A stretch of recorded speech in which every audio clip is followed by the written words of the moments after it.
When you think of the great Native American war leaders, certain names instantly come to mind. You see the face of Sitting Bull. You think of the tactical genius of Crazy Horse or the endurance of Geronimo. These men are titans of history, and rightfully so. But history is vast, and sometimes the most formidable figures are the ones who slip through the cracks of the standard textbooks. There are stories of warriors who defied every expectation, men and women who utilized tactics so advanced or so strange that they baffled the United States Army. Imagine a Comanche warlord riding into battle in the 1850s, not wearing buckskin, but clad in 16th century Spanish chainmail armor, shaking off bullets as if he were a ghost. Or consider an Apache strategist who could detect the location of her enemies through a sensation in her hands, guiding her people through impossible escapes. These stories exist. They are recorded in the archives, in the oral histories, and in the military reports of the officers who had to fight them. But today, we are going to focus on a campaign that military historians often call the Vietnam of the West.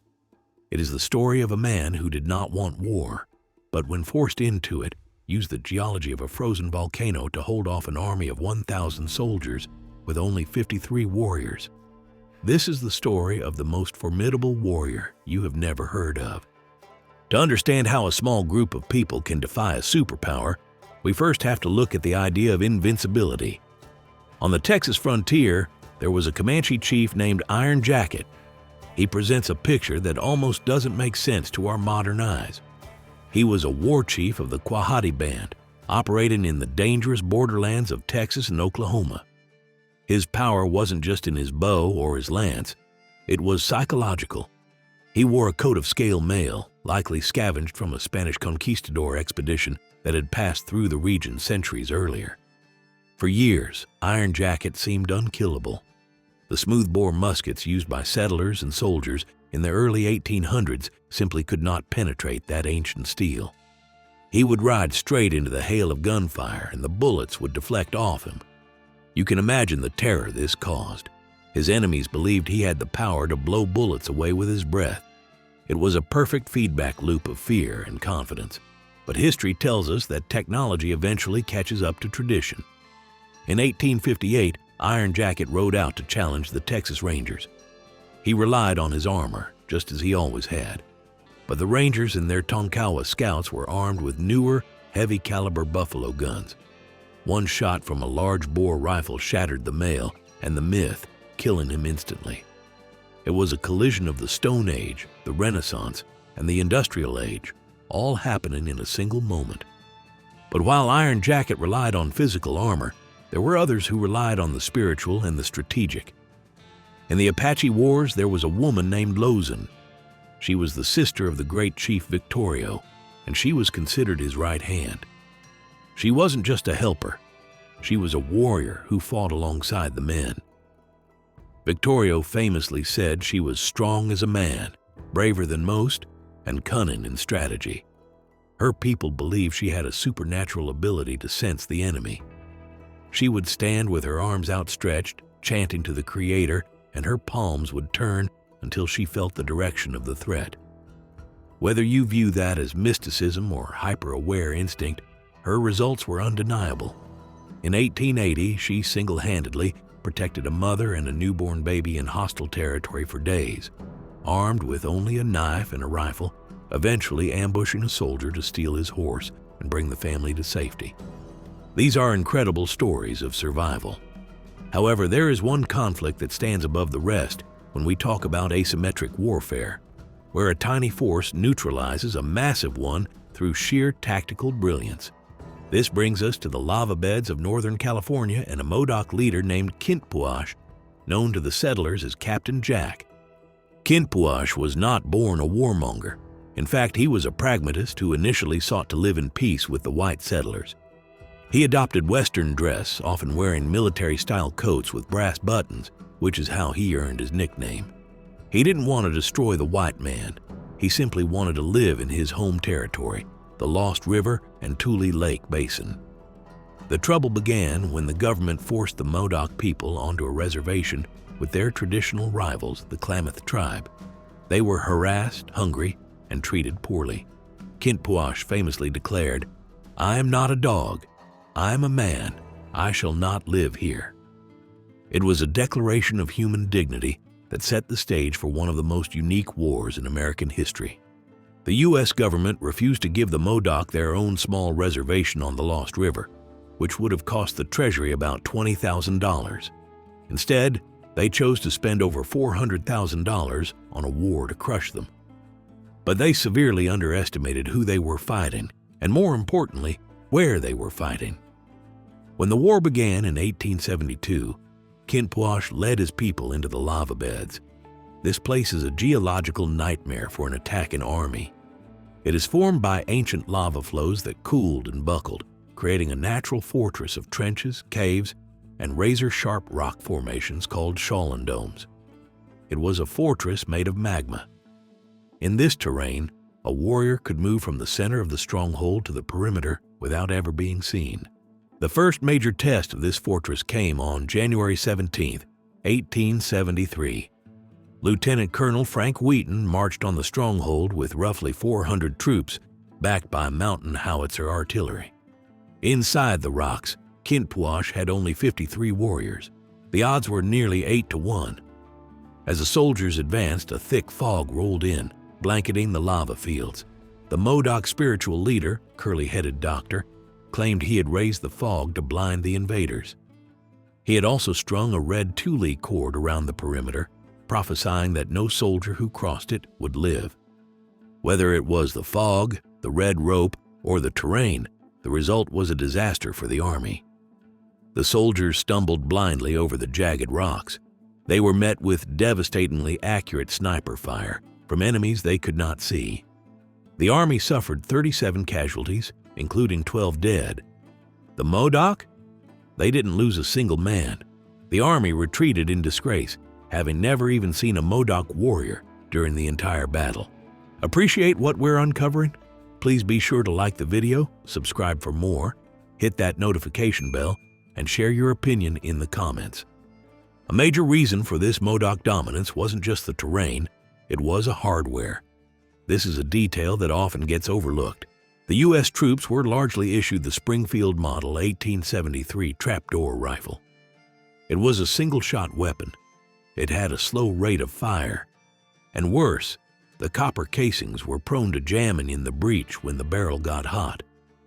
When a soldier's gun jammed in the middle of a firefight, he was essentially holding a club. The Modoc, on the other hand, had scavenged and traded for superior firepower. Archaeological evidence confirms they were armed with Spencer and Henry repeating rifles. These lever-action guns could fire 7 to 16 rounds without reloading.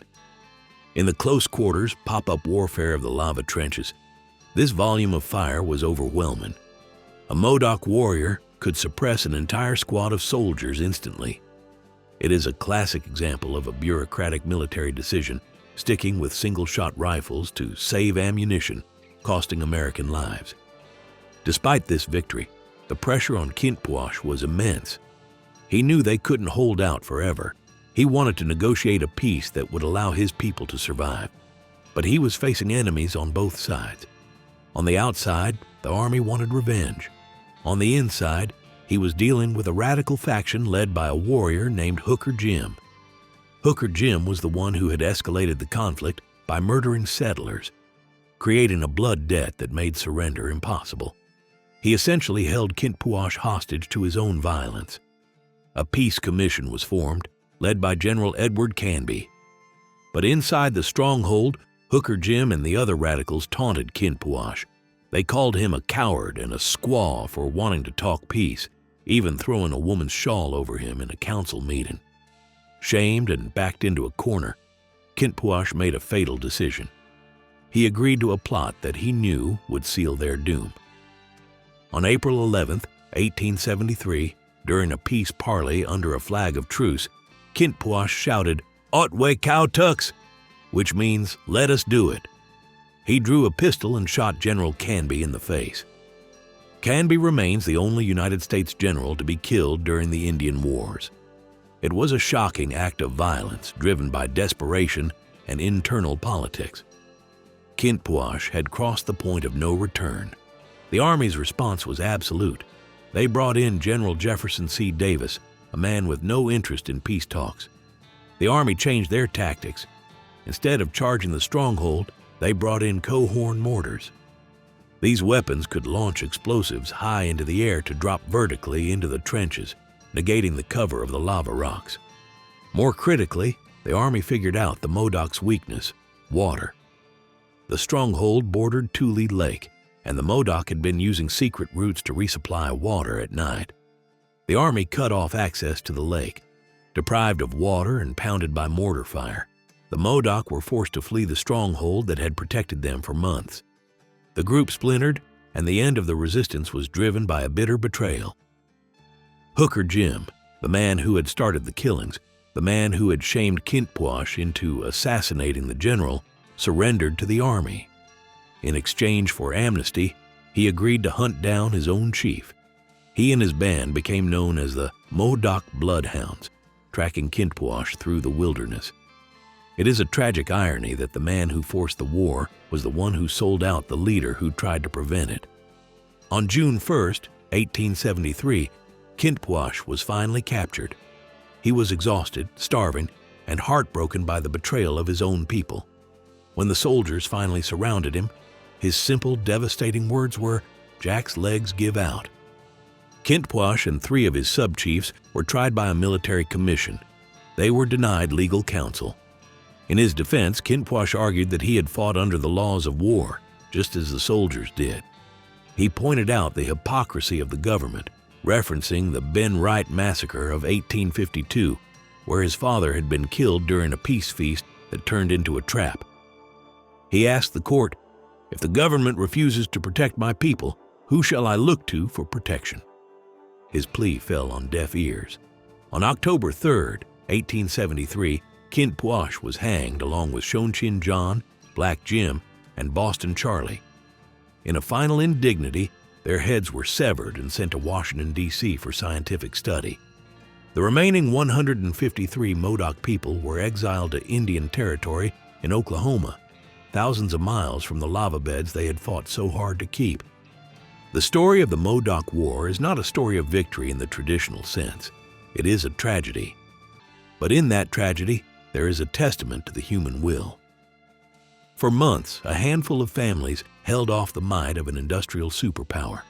They used every advantage they had, from the volcanic rock to superior rifles to the fog itself. Kintpuash stands as a complex figure, a man who sought peace but excelled at war, a leader who was undone not by the enemy in front of him, but by the division behind him. It serves as a reminder that the history of the frontier is rarely simple. It is filled with gray areas, broken promises, and warriors of immense capability who have been largely forgotten by time. Do you think more native leaders like Kintpuash have been forgotten by history? Who else deserves this kind of spotlight? Let me know in the comments.